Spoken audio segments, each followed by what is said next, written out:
नमस्कार, अमरावती बुलेटिन में आप सभी का स्वागत और मैं हूं याशिका। आइए जानते हैं इस वक्त की खबरें, लेकिन उससे पहले हेडलाइंस।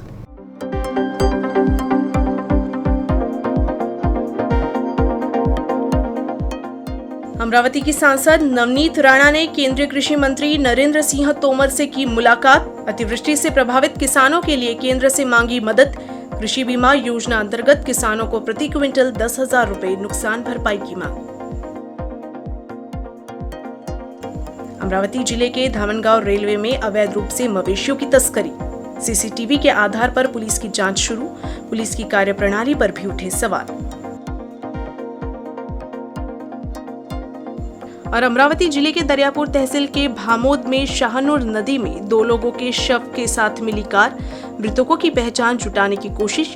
हादसा या साजिश, पुलिस कर रही जांच।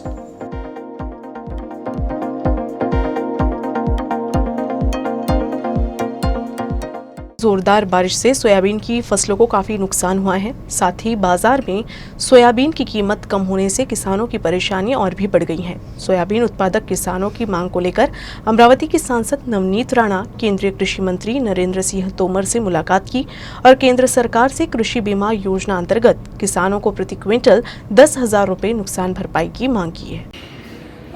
जे आज आपल्या महाराष्ट्रामध्ये जी बाढ आलेली आहे आणि त्याच्यामध्ये जे मराठवाडा आणि विदर्भामध्ये काही जिल्ह्यांमध्ये जी बाढची परिस्थिती खूप खराब गंभीर परिस्थिती आमच्या शेतकऱ्यांची झालेली आहे। त्याच्यासाठी आपण आज आपले देशाचे केंद्रीय मंत्री कृषी मंत्री नरेंद्र सिंग तोमर साहेबांना आपण भेटायला आलो होतो आणि आपली पूर्ण महाराष्ट्राची परिस्थिती त्यांना मी सांगितली की मराठवाड्यामध्ये जे शेतकऱ्यांचे शेताचे शेतं ह्या पाणीमध्ये वाहून गेले पावसामुळे आणि काही विदर्भामध्ये काही जिल्ह्यांमध्ये अशीच परिस्थिती आहे। त्यांना मदतीचा हात या केंद्रांनी नक्की द्यावी, कारण आमच्या शेतकऱ्यांची परिस्थिती खूप बिकट झालेली आहे। त्याच्यामध्ये जर सगळे सरकार दोन्ही सरकार जर मिळून उभी राहिली तर कुठे ना कुठे मदतीचा हात आपण शेतकऱ्यांना देऊ शकतो आणि त्यांच्या भविष्यामध्ये काही ना काही मदत करू शकतो। त्याच्यासोबत जे सोयाबीनची आज भावाची जी परेशानी आहे, जे आयात करण्यामुळे जे भाव आपल्याला आधी भेटत होते सोयाबीनमध्ये, आज ते 4 ते 5,000 पर्यंत ती भाव आल्याने एवढे मोठी घसरण जर सोयाबीनमध्ये झाली, जे शेतकऱ्यांना याच्यामध्ये आली तर कुठे ना कुठे शेतकऱ्यांची खूप खराब परिस्थिती, ते पूर्ण परिस्थिती आणि काय भाव आपल्याला भेटला पाहिजे, आयात जी सोयाबीनची बाहेरून करत आहे ते आपण थांबवली पाहिजे। त्याच्यासाठी आपण जे पियुष गोयल साहेब आहे त्यांच्याकडेही जाणार आहे, पण आज मी कृषी मंत्री साहेबांना सुद्धा विनंती केली की आयात थांबवणे यावी, कारण आपले काही राज्यांमध्ये सोयाबीनची आयात फसल खूप मोठ्या प्रमाणात होते आणि त्याच्यामध्ये आमच्या महाराष्ट्र खूप मोठे प्रमाणात सोयाबीनची फसल देते। त्याच्यामध्ये त्यांना रिक्वेस्ट केलेली आहे, तर नक्की ते म्हणे की आपण एक मीटिंग अजून घेऊ आणि दुसरे मंत्री जे इम्पोर्ट एक्सपोर्ट करतात त्या मंत्र्यांकडे बसून आपण चर्चा करू की आयात कसं थांबवता येईल, ज्या कारणाने आपण आपल्या शेतकऱ्यांना फायदा देऊ शकतो। त्यांनी आश्वासन दिलं की याच्यावर काही ना काही आपण नक्की केलं पाहिजे।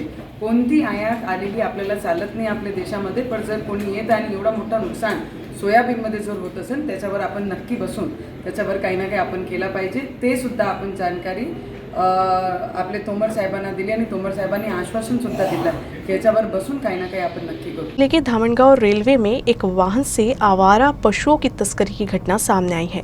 धामनगांव रेलवे के शिवाजी चौक पर जानवरों को इंजेक्शन लगाते हुए और उन्हें एक इनोवा गाड़ी में ले जाते हुए सीसीटीवी में कैद हुए हैं। अमरावती जिले के धामनगांव रेलवे में सुबह करीब 1 बजे तक एक इनोवा गाड़ी में आवारा पशुओं को शहर की मुख्य सड़क पर इंजेक्शन लगाने की घटना सामने आई। यह पूरा वाकया सीसीटीवी कैमरों में कैद हो गया है। दिलचस्प बात यह है कि इस वाकये के दौरान पुलिस की पेट्रोलिंग भी हुई, बावजूद इसके पुलिस को इस घटना की भनक तक नहीं लगी। ऐसे में पुलिस की कार्यप्रणाली पर सवालिया निशान लग रहा है।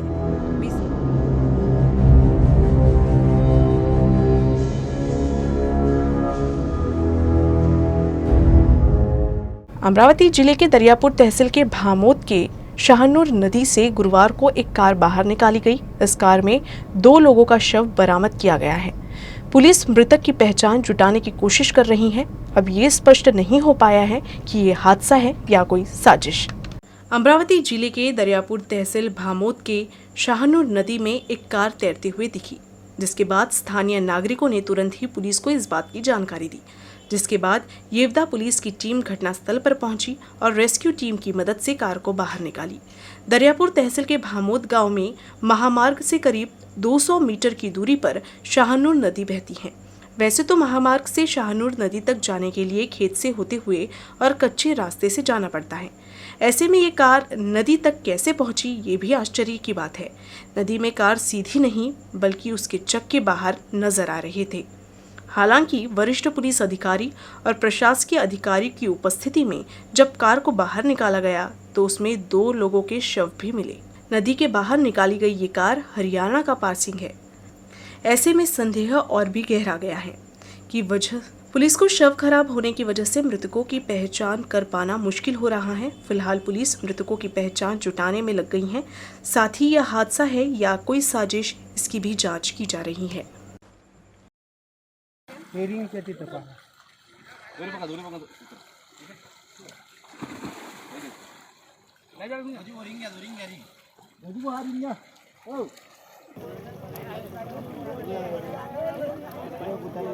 बॉम्बे हाईकोर्ट की नागपुर बेंच ने चुनाव आयोग से विधायक रवि राणा के खिलाफ पिछले विधानसभा चुनाव में ज्यादा खर्च करने पर जनप्रतिनिधित्व कानून की धारा 10A के तहत कार्रवाई करने को कहा है।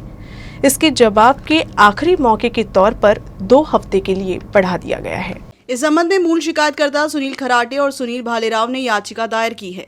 इस मामले की सुनवाई जस्टिस सुनील शुक्रे और जस्टिस अनिल किलोर के समक्ष हुई। अदालत ने इससे पहले चुनाव आयोग को अपना जवाब दाखिल करने के लिए 8 सप्ताह का समय दिया था। हालांकि आयोग ने अभी तक अपना जवाब नहीं दिया है। इस बार आयोग ने फिर 8 हफ्ते मांगे। हालांकि अदालत ने अनुरोध को खारिज कर दिया है और अगले 2 सप्ताह के भीतर जवाब दाखिल करने का निर्देश दिया। ये भी स्पष्ट किया कि अगली तिथि तक जवाब दाखिल करने में विफल रहने पर याचिका पर आवश्यक कार्रवाई की जाएगी। निर्वाचन आयोग ने पिछले विधानसभा चुनाव के लिए 28 लाख रुपए खर्च करने की सीमा निर्धारित की थी। हालांकि कमेटी ने पाया कि राणा ने 41,88,402 रुपए खर्च किए थे। इसके बाद अमरावती जिला कलेक्टर ने 25 नवंबर 2019 को चुनाव आयोग को एक रिपोर्ट सौंपी। हालांकि जनप्रतिनिधित्व कानून की धारा 10A के तहत इस संबंध में कोई प्रगति नहीं हुई। याचिकाकर्ताओं के मुताबिक आयोग ने 1 जनवरी 2021 को निर्धारित समय में कार्रवाई पूरी करने के लिए दिए गए निवेदन पर ध्यान नहीं दिया। याचिकाकर्ता की तरफ से ओंकार घरे जबकि चुनाव आयोग की तरफ से एडवोकेट निर्जा चौबे ने कामकाज को देखा। ताले आमतौर पर 2 से 7 इंच लंबे होते हैं। हालांकि अमरावती के चांदुर रेलवे में 10 फीट का प्रतीकात्मक ताला बनाया गया है। खास बात तो यह है कि 2 अक्टूबर को इस ताले की भव्य शोभा यात्रा भी निकाली जाएगी, जिसकी जानकारी रेल रोको एक्शन कमेटी के अध्यक्ष नितिन गवली ने दी है। 2 अक्टूबर को महात्मा गांधी के जन्मदिन पर चांदुर रेलवे स्टेशन मास्टर से मिलकर 10 फीट ताला लगा दिया जाएगा। इसके लिए इस प्रतीकात्मक ताले के साथ 2 अक्टूबर को भव्य शोभा यात्रा भी निकालने की तैयारी है। वहीं इस ताले की चाबी भी 3 फीट की बनाई गई है। दरअसल Maharashtra express, Howrah Ahmedabad express, Sevagram express, Kurla express को चांदुर रेलवे स्टेशन पर नहीं रुकने से चांदुर वासी भी काफी रोष में हैं। यही वजह है कि सभी ट्रेनों को लोकल स्टेशन पर रोका जाए, तो नहीं तो स्टेशन को बंद कर देना चाहिए, ऐसी मांग की जा रही है। रेल्वे प्रशासनानं चांदूर रेल्वेवर नेहमीच अन्याय केला आहे।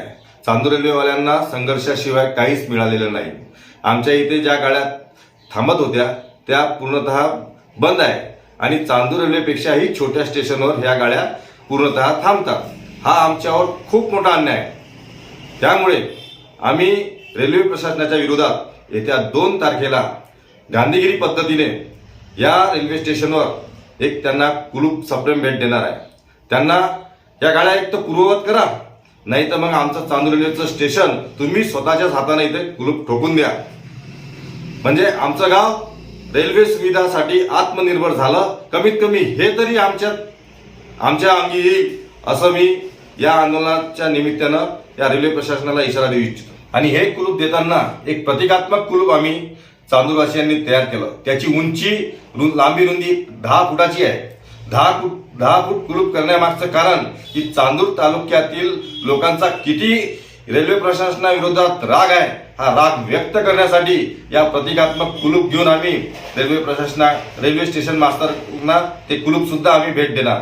UCN Broadband, high speed broadband, speed up to 1 Gbps, free video conferencing, IPTV, video on demand और डिजिटल केबल टीवी, सब कुछ आपके UCN गीगा फाइबर द्वारा। कॉर्पोरेट ऑफिसेज या बिजनेस के स्मार्ट वर्किंग के लिए स्पेशल पैकेजेस उपलब्ध। साथ ही वर्क फ्रॉम होम है अगर आपका ऑप्शन, तो फ्यूचर रेडी यूसीएन ब्रॉडबैंड है आपका सोल्यूशन। कनेक्शंस के लिए तुरंत एसएमएस करें या कॉल करें। प्रिय ग्राहक, कोरोना के प्रादुर्भाव के चलते आपसे अनुरोध है कि आप अपने केबल का मासिक भुगतान अपने ऑपरेटर को कैशलेस तरीके से, जैसे कि यूसीएन मोबाइल ऐप या फिर नीचे दिए गए ऑनलाइन पेमेंट मेथड्स का इस्तेमाल करके करें, ताकि आपका मनोरंजन बिना किसी रुकावट के लगातार चलता रहे। धन्यवाद। यूसीएन ब्रॉडबैंड यूजर्स के लिए अपने कंप्यूटर और लैपटॉप सिक्योरिटी का अब नहीं कोई टेंशन, क्योंकि हम लाए हैं यूसीएन सेफ एंटीवायरस, जो दे वायरस सेफ्टी के साथ साइबर क्राइम सिक्योरिटी भी। कनेक्शंस के लिए तुरंत एसएमएस करें या कॉल करें।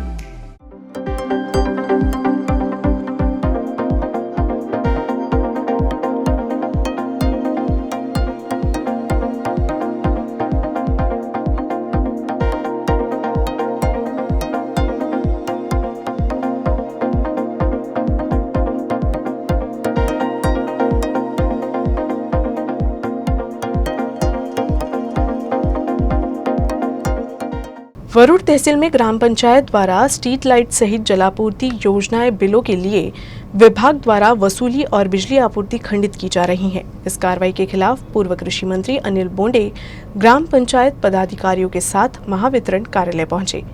ये अधिकारियों को ग्राम पंचायत सीमा में स्ट्रीट लाइट चालू करने की मांग की। तहसील की सरपंच, उप सरपंच और ग्राम पंचायत सदस्य ने पूर्व कृषि मंत्री डॉक्टर अनिल बोंडे को इस संबंध में शिकायतों के बारे में बताया, जिसके बाद डॉक्टर अनिल बोंडे ने तत्काल सभी ग्राम पंचायत पदाधिकारियों को महावितरण कार्यालय ले जाकर ग्राम पंचायत क्षेत्र में बंद स्ट्रीट लाइट चालू करने के निर्देश दिए। इस पर महावितरण के अधिकारियों ने तत्काल कर्मचारियों को किसी भी ग्राम पंचायत की स्ट्रीट लाइट की बिजली नहीं काटने का आदेश जारी किया। इस अवसर पर सभी ग्राम पंचायत पदाधिकारियों ने डॉक्टर अनिल बोंडे का धन्यवाद किया।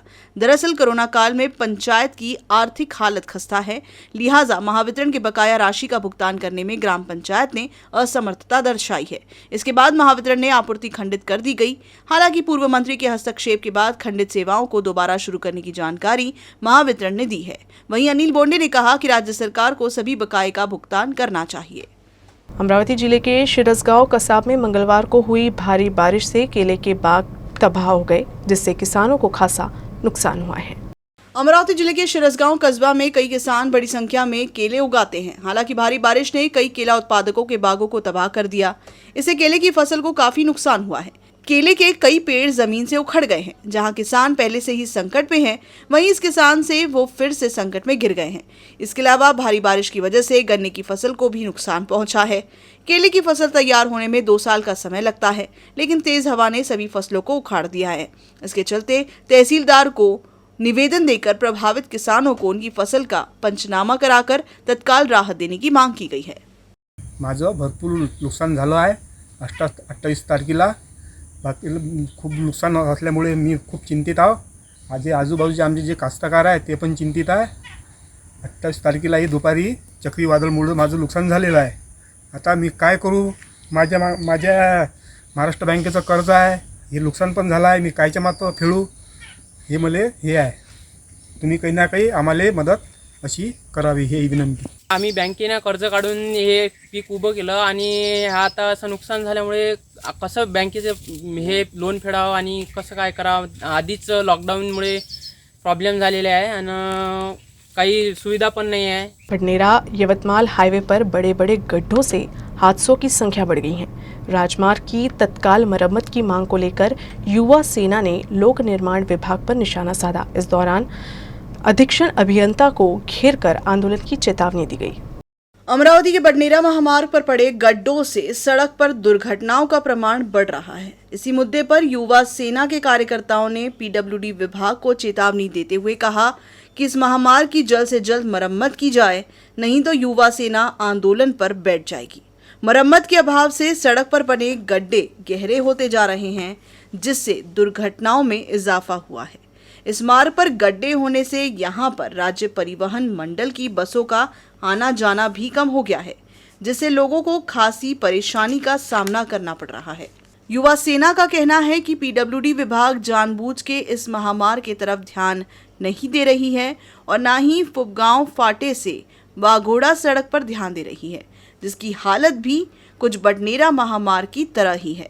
और इसीलिए युवा सेना ने पीडब्ल्यूडी विभाग के अधीक्षक का घेराव कर कंत्राट द्वार पर आरोप दखल करने की और साथ ही सड़क मरम्मत कार्य जल्द से जल्द करवाने की मांग की है। परतवाड़ा शहर के एक लॉज में युवक युवती होने की सूचना मिलने पर कुछ युवकों ने इसका विरोध किया। लॉज के मालिक से बहस करने लगे। इसके अलावा युवकों ने लॉज की तोड़फोड़ की घटना को अंजाम दिया। अमरावती के परतवाड़ा शहर में लॉज के कमरे युवक युवतियों को किराए से दिए जाने पर कुछ युवाओं ने आपत्ति जताते हुए लॉज जाकर तोड़फोड़ की। युवाओं का आरोप है कि लॉज के मालिक की मर्जी से यहां युवा लड़के और लड़कियां अराजकता फैला रहे हैं।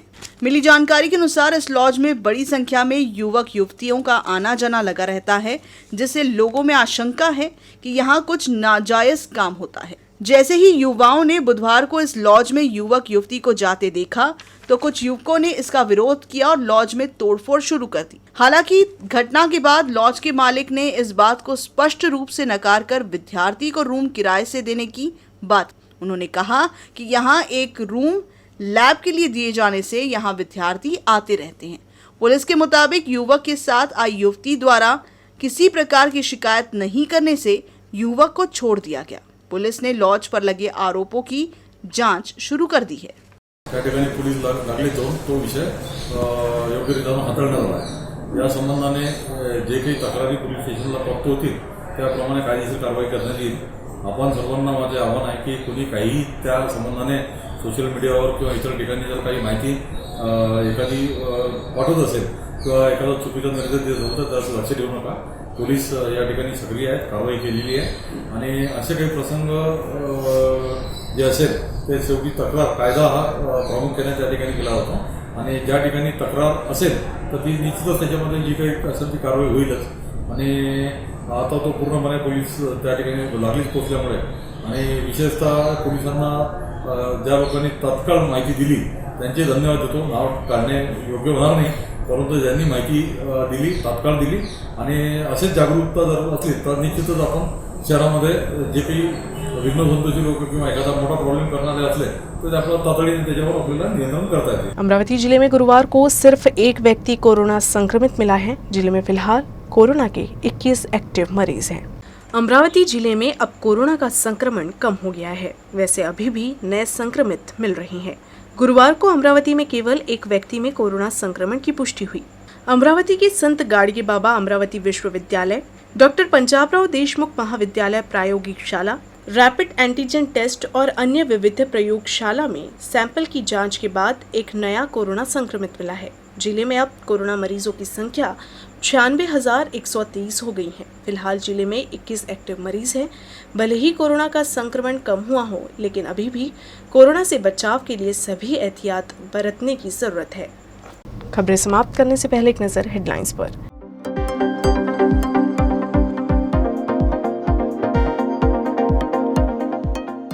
अमरावती की सांसद नवनीत राणा ने केंद्रीय कृषि मंत्री नरेंद्र सिंह तोमर से की मुलाकात। अतिवृष्टि से प्रभावित किसानों के लिए केंद्र से मांगी मदद। कृषि बीमा योजना अंतर्गत किसानों को प्रति क्विंटल 10,000 रुपए नुकसान भरपाई की मांग। अमरावती जिले के धामनगांव रेलवे में अवैध रूप से मवेशियों की तस्करी। सीसीटीवी के आधार पर पुलिस की जांच शुरू। पुलिस की कार्यप्रणाली पर भी उठे सवाल। और अमरावती जिले के दरियापुर तहसील के भामोद में शाहनूर नदी में 2 लोगों के शव के साथ मिली कार। मृतकों की पहचान जुटाने की कोशिश, हादसा या साजिश, पुलिस कर रही जांच।